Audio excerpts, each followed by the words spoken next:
Assalamualaikum warahmatullahi wabarakatuh. Bertemu lagi dengan saya Umi Rini dalam video pembelajaran kita kali ini di fase D kelas 7. Sebelum kita mulai videonya, jangan lupa like dan subscribe ya. Nah, kali ini kita akan membahas tentang sujud syukur, sujud sahwi, dan sujud tilawah bagian yang kedua, di mana tujuan pembelajaran kita kali ini adalah peserta didik dapat menjelaskan tata cara sujud sahwi, tilawah, dan syukur sebagai sikap patuh terhadap aturan Allah Subhanahu wa Ta'ala dengan benar. Langsung saja kita mulai pembelajaran kita kali ini. Yang pertama, kita akan membahas tentang tata cara sujud syukur. Nah, tata cara sujud syukur ini yang pertama adalah diawali dengan niat sujud syukur ya.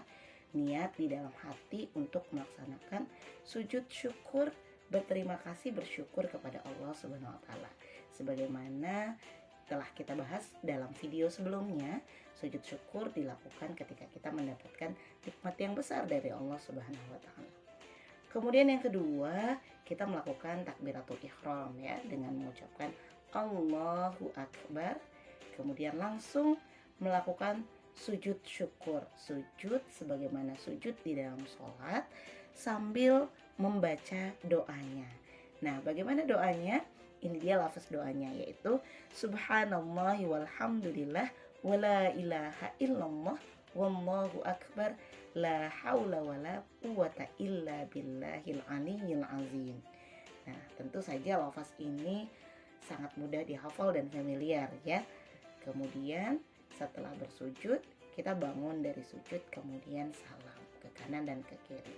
Jadi sujud syukur ini dilakukan tanpa ruku ya, tanpa yang lainnya, tanpa i'tidal dan sebagainya. Jadi diawali dengan niat, takbiratul ihram, langsung sujud dan salam. Sebagaimana seperti yang mungkin pernah anak-anak lihat seperti di berita, di video yang ada mungkin di film dan sebagainya ya, bahwa memang sujud syukur itu dilakukan spontanitas.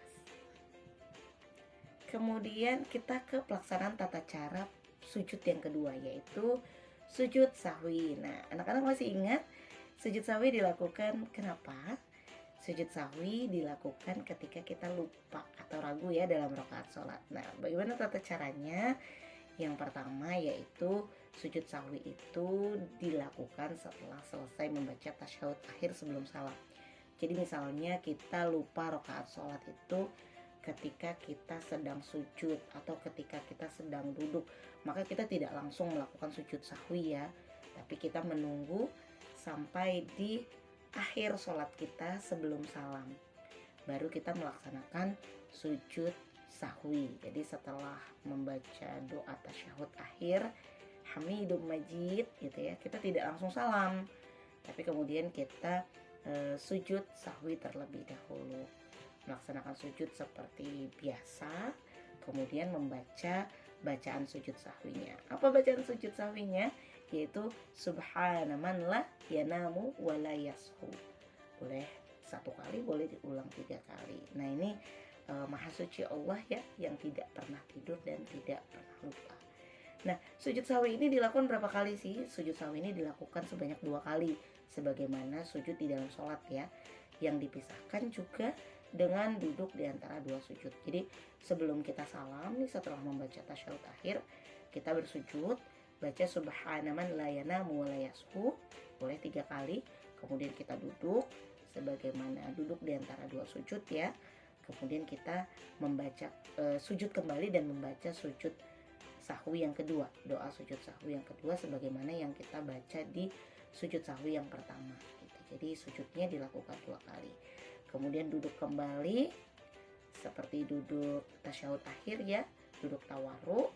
Kemudian tapi kita tidak membaca lagi doa tasyahud akhir, langsung saja begitu selesai sujud sahwi kita langsung salam sebagaimana salam sholat. Nah, itu tata cara pelaksanaan sujud sahwi.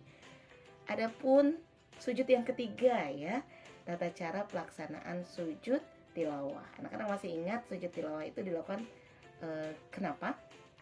Sujud tilawah itu dilakukan ketika kita membaca ayat-ayat sajadah ya, sebagaimana di pembelajaran sebelumnya sudah kita pelajari. Bagaimana cara pelaksanaan sujud tilawah? Nah, sujud tilawah itu yang jelas dilakukan ketika kita menghadap kiblat ya. Jadi apakah kita sedang membaca Al-Qur'an di dalam sholat? Di dalam sholat jelas kita menghadap kiblat, atau kita bertadarus ya di luar sholat, maka ketika kita akan sujud, kita langsung menghadapkan diri kita ke kiblat terlebih dahulu. Setelah itu kita berniat untuk sujud tilawah di dalam hati ya, karena kita telah membaca ayat-ayat sajadah. Kemudian melakukan takbiratul ihram ya, dengan takbir Allahu Akbar. Kemudian sujudnya satu kali saja sujudnya, langsung kita membaca doa sujud tilawah. Nah, ini dia doanya ya. Sajada wajhiya lilladzi khalaqahu wa sawwarahu wa syaqqa sam'ahu wa basarahu bihaulihi wa quwwatihi. Fatabarakallahu ahsanul khaliqin. Nah, ini dihafalkan ya. Karena kalau kita tidak hafal, bagaimana kita mau melakukan sujud tilawah ya? Kita langsung hafalkan. Artinya adalah wajahku bersujud kepada zat yang menciptakannya, yang membentuknya, dan yang memberi pendengaran dan penglihatan. Maha suci Allah sebaik-baik pencipta. Nah, setelah kita membaca doa sujud tilawah, tapi membaca doa Arabnya saja ya, bukan dengan artinya, kemudian kita langsung bangun dari sujud dengan takbir, kemudian kita melakukan salam. Nah, ini kalau kita melaksanakan sujud tilawahnya di luar sholat, ketika kita tilawah Al-Quran atau sedang bertadarus gitu ya. Nah, ada tata cara sujud yang kedua, yaitu ketika kita melaksanakan atau membaca ya ayat Al-Quran di dalam sholat. Nah, di dalam sholat itu kan berarti saat kita berdiri bersedekap setelah membaca Al-Fatihah, kita membaca ayat-ayat Al-Quran ya. Jika kita menemukan bacaan ayat Al-Quran kita itu salah satunya adalah ayat sajadah, maka kita juga disunahkan untuk melakukan sujud sunnah ya. Jika kita lakukan dapat pahala, jika kita teruskan saja sholat tanpa sujud tilawah juga tidak apa-apa. Nah, tapi tata caranya ini dibagi menjadi dua. Sebagaimana kita sholat biasanya ada yang sholatnya sendiri munfarid, ada kita melaksanakan sholat sebagai jamaah, baik sebagai makmum atau sebagai imam. Nah, jika dilakukan di dalam sholat, sedangkan orang yang sholat itu adalah sholat sendiri munfarid, maka dia bisa langsung melakukan sujud tilawah setelah membaca ayat sajadah. Jadi begitu membaca ayat sajadah, langsung sujud takbir satu kali, kemudian kembali berdiri lagi.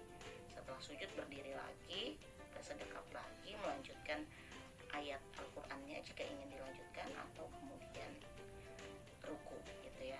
Nah, adapun kalau misalnya sholat kita itu adalah dengan kondisi berjamaah, jika imam melakukan sujud tilawah setelah membaca ayat sajadah ya, maka makmum harus mengikuti ya, kalau kita sebagai makmum. Jadi jika kita sebagai imam juga ya kehendak kita mau melakukan sujud tilawah atau tidak gitu.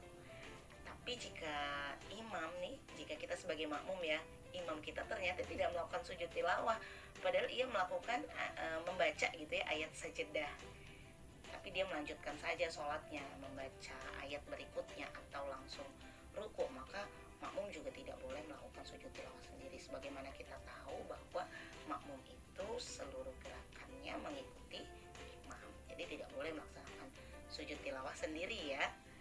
Nah, demikianlah video kita kali ini tentang tata cara sujud syukur, sujud sahwi, dan sujud tilawah. Nanti kita pelajari kembali, kita ulang-ulang kembali, dan kita hafalkan doanya agar bisa kita aplikasikan dalam kehidupan kita. Terima kasih, tetap semangat belajar. Wassalamualaikum warahmatullahi wabarakatuh.